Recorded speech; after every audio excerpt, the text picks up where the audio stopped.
Today's story is based on true events that took place back in the year of 1983. Loads of people were hunted in a European metropolitan city. The authorities had no answers, and the victims' loved ones went through stages of worry, fear, and hurt. One clear evening in the city of Turin, Italy, a retired married man would normally take his dog out for long walks when the weather was exceptionally nice. It just so happened that this man walking his dog got into a heated argument with his wife. He loved his wife dearly, but could not stand her for the moment, so he had every intention on staying out as long as possible so that he could cool down his emotions. He noticed a thick funnel of black smoke coming from a few blocks away from his location. The man became curious and began walking in that direction. As he walked, he encountered two people heading in the opposite direction he was. He stopped them and asked, "Hey, do you know what happened over there, where the smoke is coming from?" Both individuals looked confused, then turned around and saw the smoke that the man was talking about. They turned back around, looked amazed, and stated no, they had no idea that anything was going on until the old man pointed it out to them. The two people didn't seem too interested, so they kept walking in the direction that they were headed.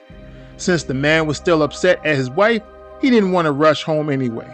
He chose to redirect from his normal path and headed towards where the stream of smoke was coming from. The old man could not tell which route to take because of the structures blocking his view, so he made several turns maneuvering up and down streets while keeping his eye on the smoke. The man eventually got to a cul-de-sac, otherwise known as a dead end. The street didn't have many homes or structures on it, and at the end of the street, a relatively new car was found parked and engulfed in flames. Now walking back in the direction he came from and knocking on several doors, the man found someone home that would eventually contact the authorities. When the authorities arrived, the fire was extinguished and the naked body of a woman was found scorched beyond recognition, located in the trunk of that vehicle.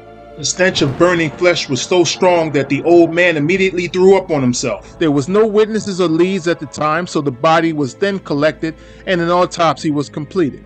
Meanwhile, a 40-year-old woman worked as an administrator for a local shipping company. Her name was Sally. She was almost never absent or tardy and was good at her job. If you ask any of her co-workers what type of person she was, they would say that she was very kind but mostly kept to herself. Hardly anyone knew anything about her outside of work because she kept her personal life separate. One thing that did stand out to her co-workers, they noticed that she always seemed tired. All throughout the day she would just yawn seemingly every 10 to 15 minutes. The gossip spread about her, believing that she was narcoleptic. For those who don't know, that's a medical disorder that some people have that makes it difficult for them to stay awake. Everyone that worked with her at some point asked her if she gets any sleep in the evening. Sally would just smile at them, but she wouldn't ever reply because she was too much of a lady to entertain nonsense.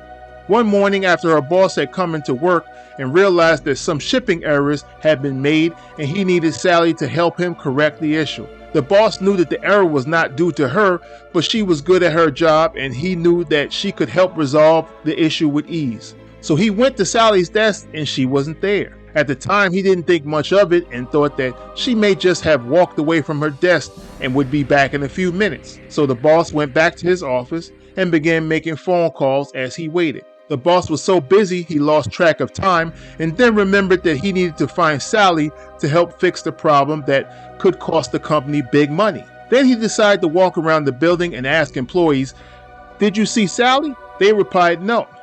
It was obvious that she had not shown up for work today, but the boss did not receive a voicemail from her stating that she wasn't coming in. That was typical protocol for all employees not coming into work. The boss was initially a little annoyed, but then he realized who she was.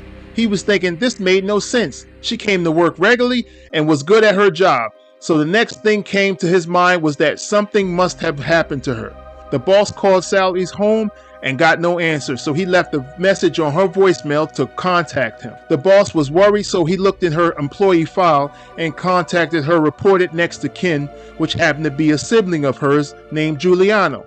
Giuliano answered the phone and the boss explained that he was Sally's employer and that he was looking for her because she didn't show up for work today. The boss was now really confused because he had just asked about his sister's whereabouts, and now this crazy guy breaks down in tears. He is now asking me something about watching the news last night.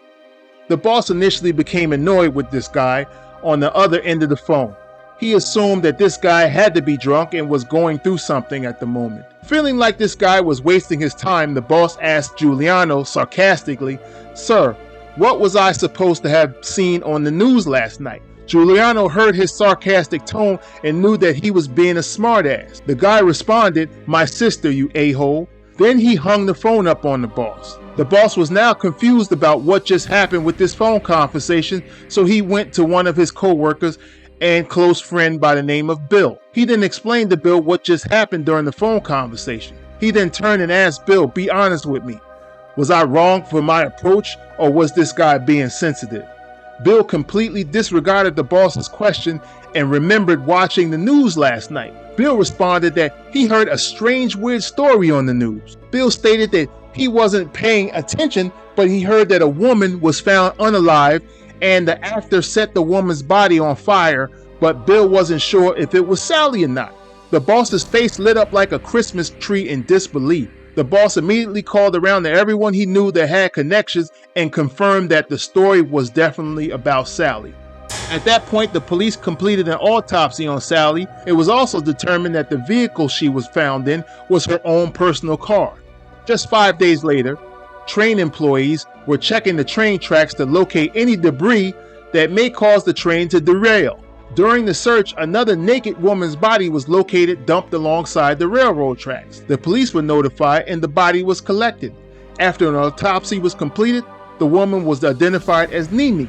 Evidence was also collected from her fingernails, but the police still had no clues or leads. For the next 3 years, and nearly within every 3 months, a naked woman was found unalive and discarded in different locations throughout the city. Some women were strangled when others were bang-banged, but most victims ranged between the ages of 40 and 65 years old. Police determined that the common denominator for all of the victims were that they were street workers. Sally, who was the first victim in the story, had been moonlighting during the evenings as a street worker for extra cash, which is why she was always exhausted during her day job. The police began to have random vehicle checkpoints throughout the city in the evenings. They would reach out to the community and the media for assistance. It wasn't until the last victim in 1986 where the police found a lucky break. A man operating a vehicle was stopped during one of the random police checkpoints. The man acted really strange when the authorities questioned him. The police officer asked the man where was he coming from. The man replied, "Where was I coming from?" The officer replied, "Yes, where were you coming from?" The strange man responded that he had been in the house all day, so he was just driving around for some fresh air. The officer then asked, "Where are you going?"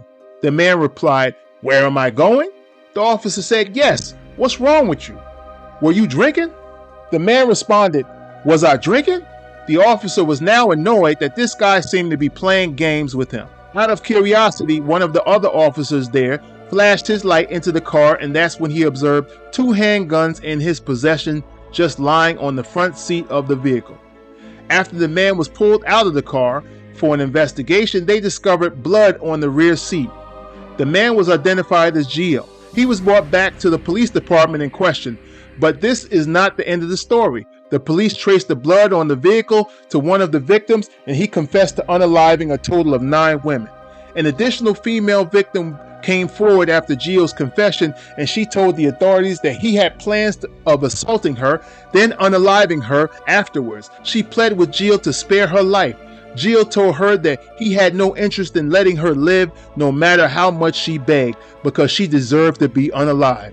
It wasn't until she told Gio that she had 3 small children that depended on her is when he changed his whole demeanor. Gio started feeling sympathetic to her situation and even apologized to the woman afterwards, and he then allowed her to go free. The victim felt sorry for Gio at the time. She did not want to notify the authorities about what happened. When the authorities asked Gio why he committed these heartless crimes, Gio stated that the victims were all ugly, dirty, and resembled his stepmother, who treated him badly. Gio was released from prison after completing 22 years.